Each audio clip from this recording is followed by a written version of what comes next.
But at the end of it, I don't want to go because these things are all, the tapes are available, the records are there. In fact, only about 2 weeks ago I saw a set of the records again. The transcripts are available. But we talked about the Nigerian situation,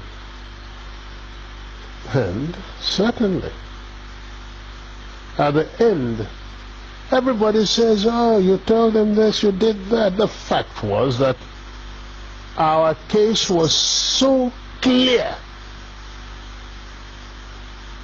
that I actually believed at the end of Aburi that the problem was not Gowon, but probably some ambassadors in Lagos who were pressing for something else.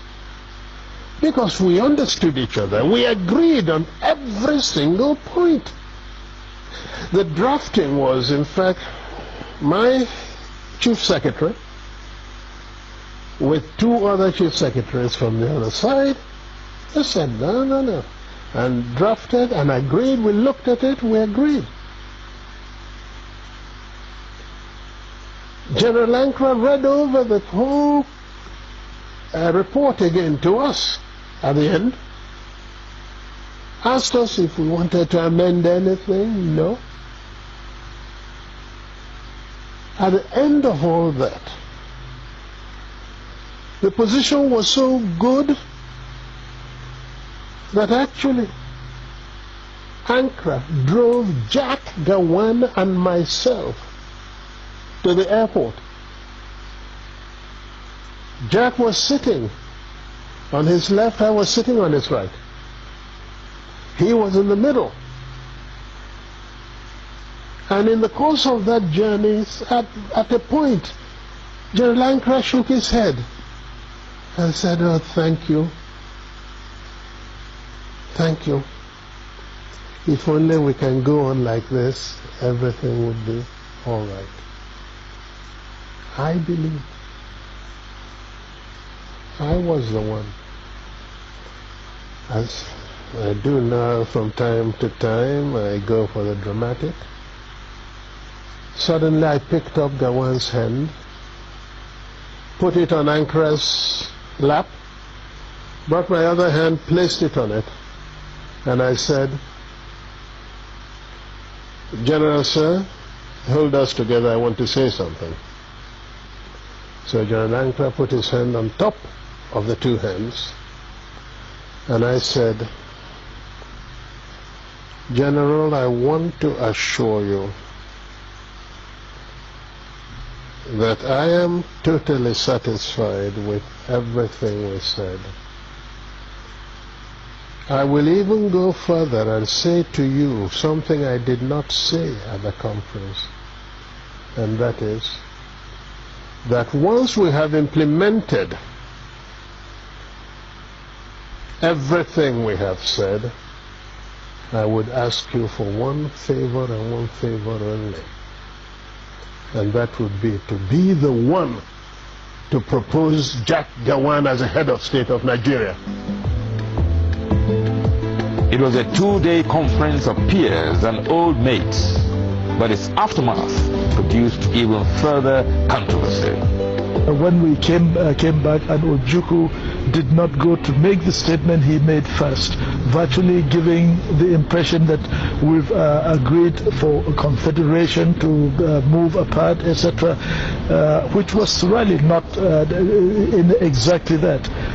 If I had had the opportunity to make my broadcast in the first, because that was the agreement, not for him to make the broadcast first, then if I had committed myself to what he said, then there wouldn't have been any problem. But he went and said certain things that certainly looked wrong, and therefore we saw in practically everything he did, I think it was for to play up to the gallery, not being sincere. At Aburi, yes, we agreed on area commands for the armed forces. And Aburi, we agreed that the police force would be decentralized. We agreed on those. Yes. We agreed. Even to show that we didn't separate, at Aburi we also agreed on certain revenue formula. That's what happened at Aburi.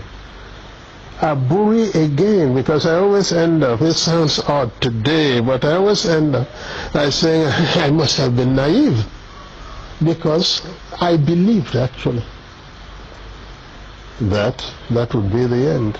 I'll confess to you, when I got back to Enugu, oh yes, I had a party, believing that probably the danger was over. That's what we thought. Until they then began to deny everything. It was the denial of Nigeria that made me publish the tapes of Aburi, because we had insisted that each one should have a set of tapes. Everybody talks about confederation. Go and look at the transcript. There is no time that the word confederation came from my lips. In broad terms, Aburi changed the title of head of state from Supreme Military Commander to Commander-in-Chief. It gave the regions control over internal affairs, and concurrence of each region was now required for any decision affecting the whole country.